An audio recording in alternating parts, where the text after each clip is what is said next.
Olá, seja bem-vindo. Bem, nos dias 13 e 14 de setembro, professores, técnicos administrativos e estudantes participam da consulta eleitoral para a escolha do novo reitor e vice-reitor da Universidade Federal de Uberlândia, gestão 2016-2020.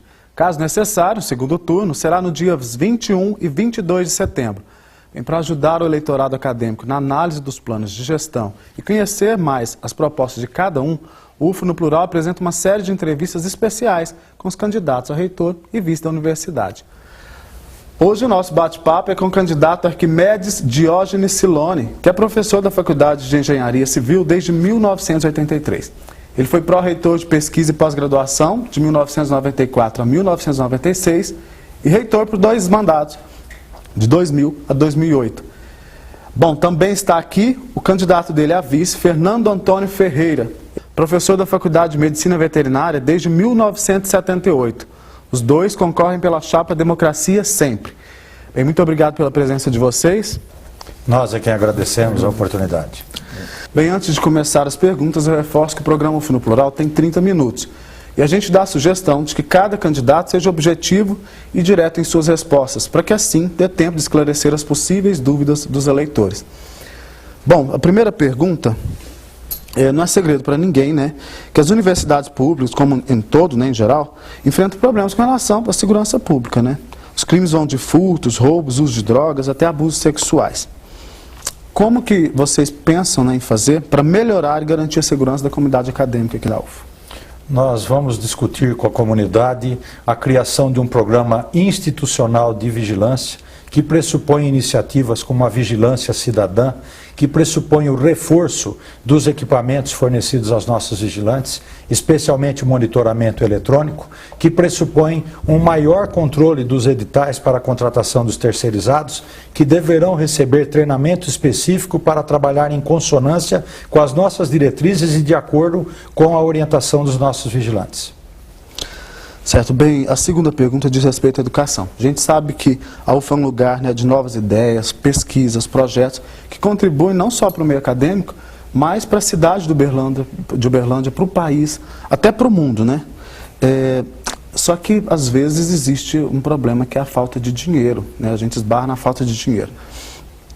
Vocês enxergam a possibilidade de ampliação, por exemplo, de postos de trabalho e até de novos cursos? Com toda certeza. Uma das nossas propostas que estaremos apresentando à comunidade é o reposicionamento estratégico do Hospital de Clínicas da UFO pelo fortalecimento do hospital como casa de ensino que ele é. Ali, por exemplo, são possíveis de serem abrigados 13 cursos, pelo menos, de graduação, com as pós-graduações correlacionadas, com o aumento do número de residências. Então é possível, nós saberemos buscar recursos que nos permitam reforçar o nosso papel de formadores. E também a promoção com os campos fora de sede, que hoje com Ituiutaba, com Monte Carmelo e Patos de Minas, também na criação, além dos programas de graduação, a incentivar a criação dos programas de pós-graduação. Isso também é uma proposta que já nos foi repassada pela comunidade e que com certeza será implementada na nossa gestão. Bom, a questão número 3 diz respeito à transparência na gestão pública. O que vocês pensam em implantar com relação à transparência? Nossas 2 primeiras gestões já tínhamos essa preocupação e ao nos apresentarmos como Democracia Sempre, que é o nome da nossa chapa, a democracia traz exatamente 2 acepções que a acompanham, que é a transparência na utilização de recursos e o acesso ao gestor. Nós pretendemos reforçar muito o Conselho de Integração Universidade-Sociedade como ente que nos acompanhe, nos oriente e represente a sociedade no sentido de que possamos dar total transparência dos nossos atos. Bom, a 4ª pergunta: quais as políticas de acessibilidade e sustentabilidade são previstas, né, caso vocês sejam eleitos?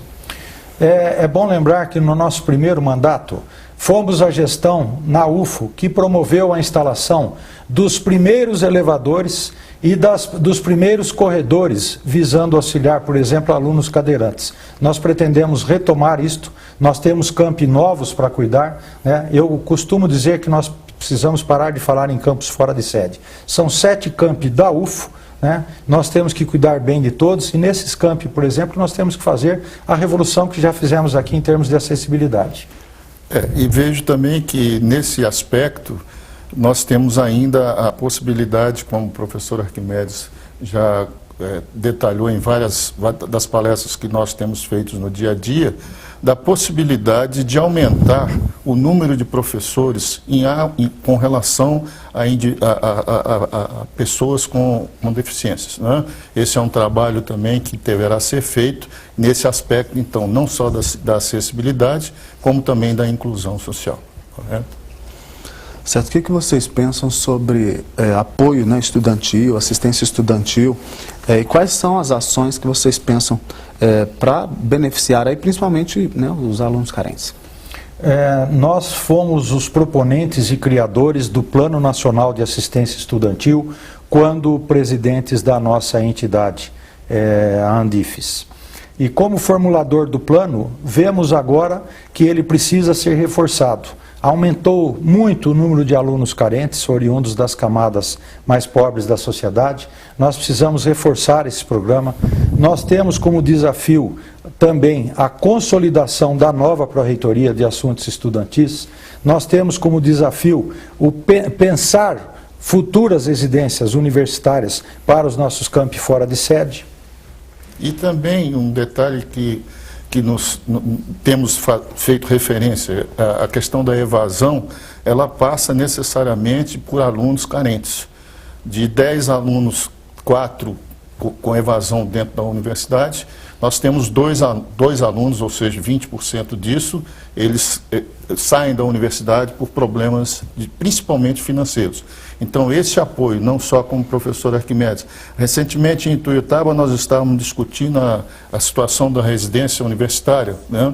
E, na realidade, eles lá fizeram uma opção por ter a bolsa com o trabalho. Então, eu acho que essas medidas, elas têm que ser retomadas, e como o professor Arquimedes falou, ele foi um dos criadores do Plano de Assistência Estudantil, e devemos criar dentro da Pró-Reitoria que foi criada agora, né, revitalizar esse programa de apoio para que nós tenhamos possibilidades de combater mais a evasão. Bem, agora a gente vai falar sobre as fundações de apoio à UFO. Para vocês, qual que é o papel delas? Olha, acho que são muito importantes. Nós temos as fundações de apoio, elas são criadas com a finalidade de melhorar o processo administrativo, que na nossa administração pública ele é, de certa forma, muito burocrático. A exemplo das fundações que nós temos da FAO, da Fundaf, da FAEPO, né, e da RTV, são importantes na continuidade do processo da pesquisa, do ensino e da extensão. Já visto, vocês veem a função da FAEPO dentro do hospital de clínicas da universidade, a Fundap nas suas gestões das propriedades rurais, fornecendo alimentos para os restaurantes universitários, e a FAO, né, trabalhando com praticamente toda a pesquisa da universidade. Então, as fundações de apoio, elas têm que ser mantidas, têm que ser, de uma certa forma, reestruturadas em alguns aspectos, mas, com certeza, esse fortalecimento, ele vai valorizar mais a atividade, tanto da pesquisa, da pós-graduação e da extensão dentro das universidades federais. Nós somos defensores do emprego. E nós estamos diante de um maior desafio que já enfrentamos. Não é diferente da crise que recebemos em 2000 para administrar, quando o hospital enfrentava o endividamento da ordem de 25 milhões de reais.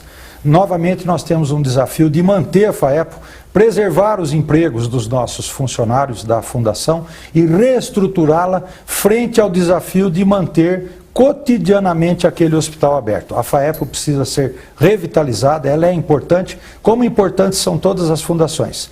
Mas deixo claro a nossa preocupação com a questão dos empregos. Nós somos defensores do emprego, somos contra cortes de funcionários que dedicam também sua vida à construção desta grande causa, que é nosso objetivo de vida, que é a Universidade Federal de Uberlândia.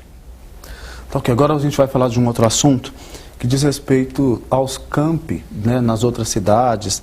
A gente sabe que cada um tem uma forma diferenciada de gestão. Como dar andamento a essas questões, né, específicas, por exemplo, de Patos de Minas, Monte Carmelo, Ituiutaba, e integrá-los de fato à sede? Nós precisamos trazê-los para mais perto da administração e, ao mesmo tempo, firmá-los. O nosso principal desafio acadêmico, eu digo sempre, que é consolidar agora a UFO Multicamp. Nós criamos a UFO Multicamp quando instalamos o campus do Pontal e temos hoje outros campi fora de sede, precisando também da nossa ajuda. Nós vamos criar unidade administrativa própria, com centro de custos próprios para cada uma dessas unidades fora de sede. Vamos procurar levar representações das pró-reitorias, da agência Intelecto, para mais perto dos pesquisadores brilhantes que temos nessas 3 cidades e, portanto, a gente pretende cuidar melhor, né, e consolidar a UFO Multicamp. Esse é um dos nossos também principais desafios. E como nós dissemos, nós ainda não sabemos como administrar uma universidade com o campus fora de sede. É um desafio para nós e para qualquer candidato nesse momento, pois é uma estrutura nova. Nós temos um exemplo diferenciado, que é Ituiutaba, diferente de Monte Carmelo e de Patos de Minas, um exemplo já consolidado, que busca a sua autonomia, né? E temos ainda, tirando Patos de Minas e tirando Monte Carmelo, que precisam, como o professor Arquimedes disse, de uma resolução administrativa de criação dessas unidades acadêmicas. Nós ainda temos a consolidação do Campus Glória, que nós não podemos esquecer. Já tivemos alguns cursos transferidos para o Campus Glória, como agronomia, veterinária, teremos a engenharia aeronáutica transferida para lá, e nós precisamos consolidar o Campus do Glória, que a nossa cidade universitária. Nós não veremos isso, mas com certeza daqui a alguns anos, que é a longo prazo, toda a estrutura universitária estará no Campus Glória. Nós não temos mais espaço no Santa Mônica, nós não temos mais espaço no Moarama, não temos mais espaço na educação física, então o nosso futuro está no Campus Glória, toda a cidade universitária. Então precisamos também de ter um olhar mais apurado para consolidar aquilo que foi criado, né, como proposta, na realidade, do primeiro mandato do professor Arquimedes. Professor, a próxima pergunta diz respeito, então, às medidas de inovação tecnológica. Quais são as propostas de vocês? O que consta no programa de vocês? A nossa experiência como membro do governo federal de 2011 a 2014 nos permitiu ajudar a gestar e a gerir todos os programas prioritários do então Ministério de Ciência, Tecnologia e Inovação.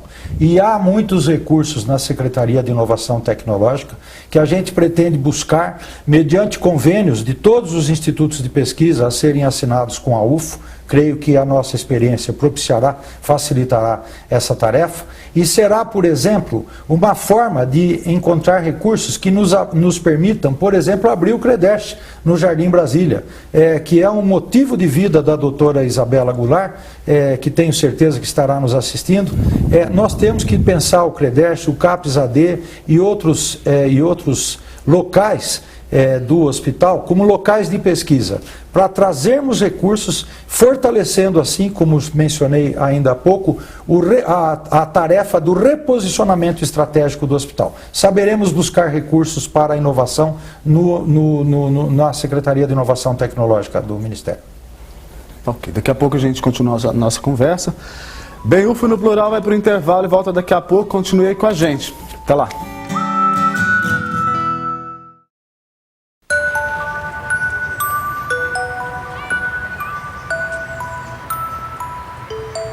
Não é apenas na certidão de nascimento que um pai faz falta. O Poder Judiciário sabe o quanto é importante para um filho ter o nome e a presença de um pai. Por isso, o reconhecimento de paternidade foi simplificado e agora pode ser feito em qualquer cartório de registro civil. Pai presente, um reconhecimento que todo filho espera. Se a população brasileira tivesse uma voz, hoje ela seria assim. E essa seria a voz dos políticos que representam hoje essa mesma população. Nós, mulheres, somos mais da metade da população, mas ocupamos menos de 10% dos cargos políticos. Faça a nossa voz ser mais ouvida. Participe da política. A democracia agradece. Justiça Eleitoral, a justiça da democracia. Estamos de volta e hoje estamos conversando com o candidato a reitor Arquimedes Diógenes Siloni e o candidato a vice Fernando Antônio Ferreira. Bem, a próxima pergunta, candidatos, diz respeito à saúde. Em relação ao Hospital de Clínicas da UFA, qual que é a proposta, né? Uma vez que a gente sabe que lá existem vários problemas, as dívidas são superiores aos ganhos, e o Hospital Escola é fundamental, não só para o meio acadêmico, mas também para a comunidade local, né? Quais são as propostas de vocês para lá? 16 anos atrás, o hospital enfrentava crise semelhante, a fundação estava altamente endividada, havia determinação, orientação judicial de demissão de funcionários para equacionar receita e despesa. No entanto, nós optamos por um outro caminho. Lá atrás, traçamos como principal objetivo levar o hospital à categoria de alta complexidade, meta que atingimos antes de 3 anos de gestão.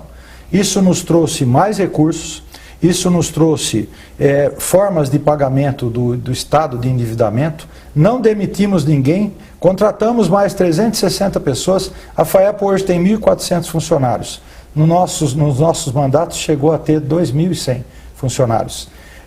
Criamos uma central de projetos mediante a qual aprovamos 89 projetos que nos trouxeram 55 milhões de reais na rubrica de investimento, com recursos que, portanto, a gente reformou e ampliou o hospital e, portanto, existem caminhos que podem ser trilhados para o enfrentamento da crise atual.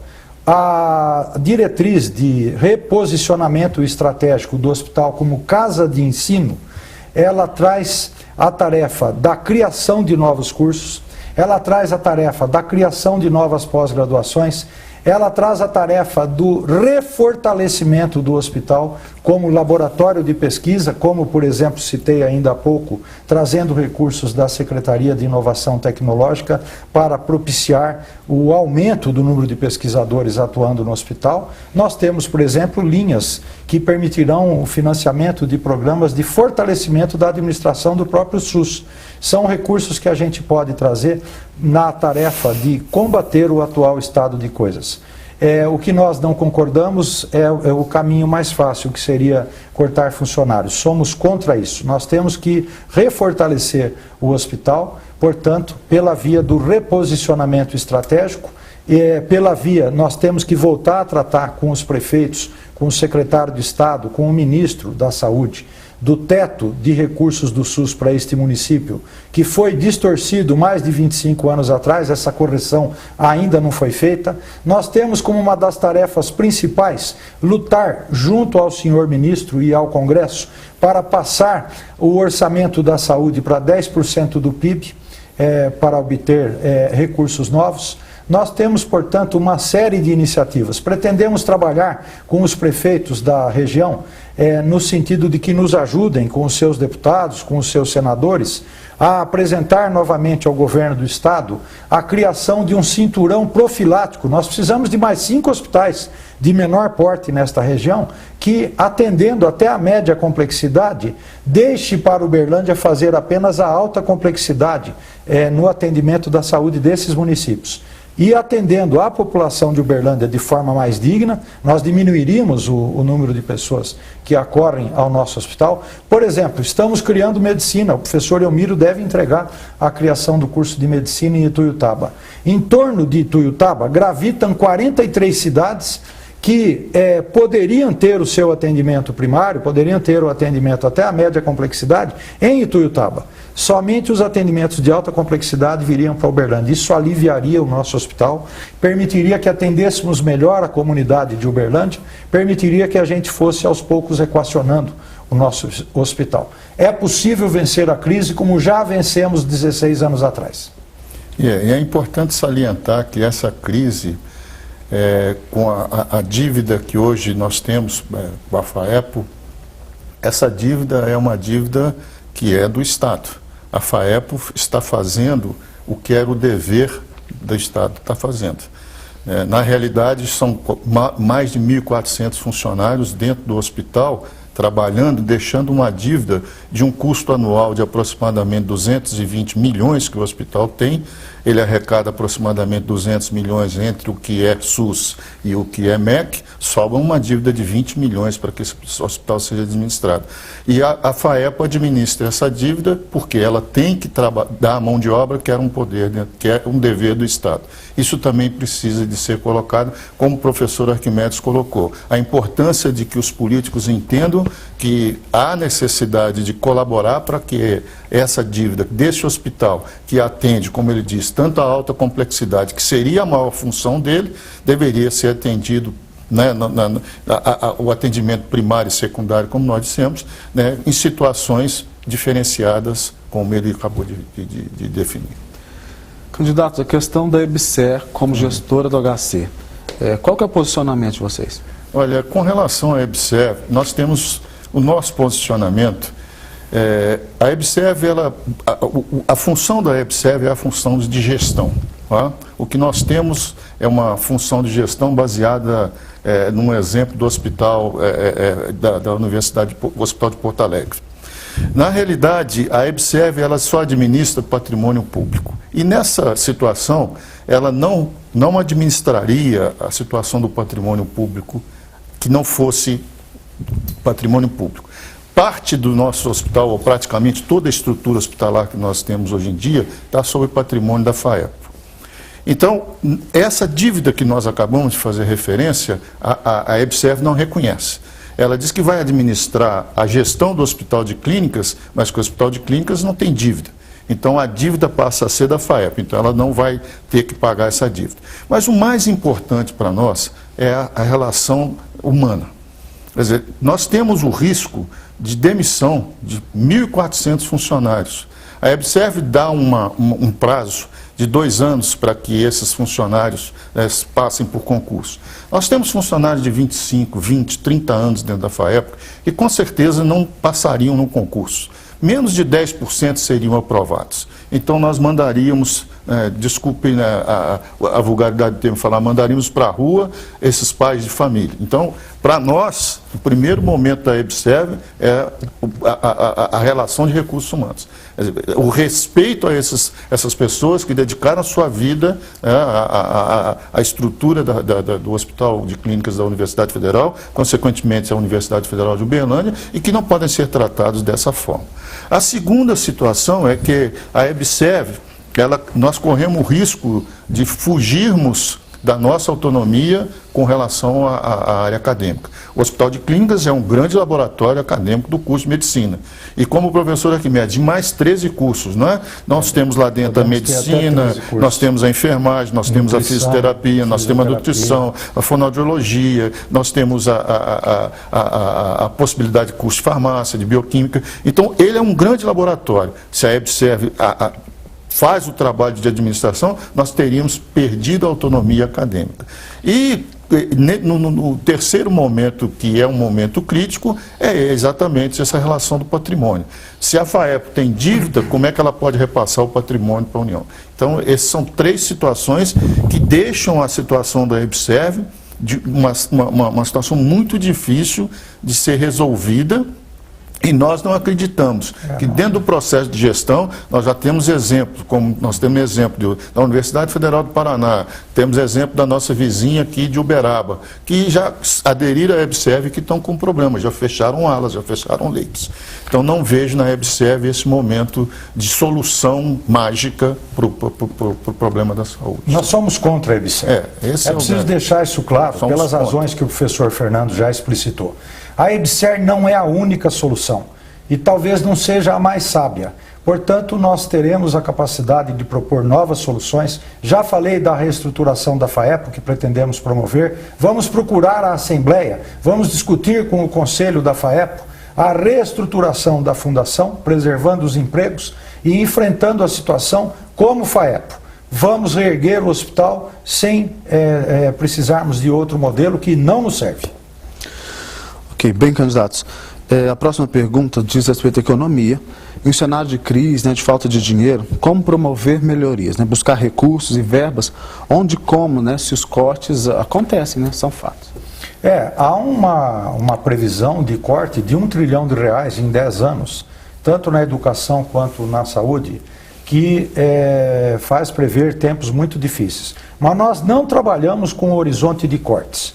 Nós vamos atrás de recursos, pela via, por exemplo, da apresentação de novos projetos, foi o que nos permitiu reerguer o hospital lá atrás, como citei, a central de projetos. Nós temos muitos projetos a serem desenvolvidos na instituição, com os quais a gente pode amealhar recursos que nos permitam fazer frente a tempos difíceis, que nós já enfrentamos. Não foi diferente em 2001, 2002, no início do nosso primeiro mandato. Quando chegava em setembro, nós não tínhamos recursos sequer para manter acesa a luz da instituição. É preciso enfrentar com sabedoria, com perseverança. Nós saberemos buscar caminhos para driblar essa situação, como fizemos lá atrás. O caminho que encontramos, então, para trazer mais recursos: criamos mais cursos, destravamos o crescimento da universidade com a construção, por exemplo, aqui no Santa Mônica, do bloco 3Q, com novas salas de aula, propusemos novos cursos de graduação, cresceu o nosso impacto, a nossa inserção na matriz orçamentária do Ministério e nós soubemos amealhar recursos novos. Em cenário de crise é preciso ser criativo, não trabalhar no horizonte de corte, procurar soluções inovadoras. E eu acredito que essa experiência que traz o professor Arquimedes, não só nos seus 2 anos de gestão como reitor, mas também com os seus 3 anos dentro do Ministério da Ciência e Tecnologia, eu acredito que a busca desses recursos, não que seja uma tarefa fácil, mas que com certeza, com a experiência que ele traz de gestão, nós teremos condições de fazê-lo. Ainda sobre a parte econômica, o próximo reitor deve enfrentar problemas, às vezes, com dívidas, né? Para serem quitadas, enfim. Sempre vem alguns cortes administrativos, embora vocês tenham acabado de falar dessa questão de corte. Se for preciso cortar onde? Não, nós não trabalhamos nessa lógica. Nessa ideia. Veja, 16 anos atrás, todas as fundações estavam endividadas. A FAO devia mais de R$3 milhões, a Fundap devia mais de R$2 milhões, a RTU estava endividada e a FAEP devia R$25 milhões. Ao final da nossa gestão, 8 anos depois, sem promover cortes, preservando o emprego, nós entregamos a FAO no azul, para a gestão que nos sucedeu, nós entregamos a RTU equacionada, nós entregamos a Fundap refortalecida por uma medida administrativa simples, passamos a fazer a FAEPO comprar alimentos para a manutenção do hospital da própria Fundap.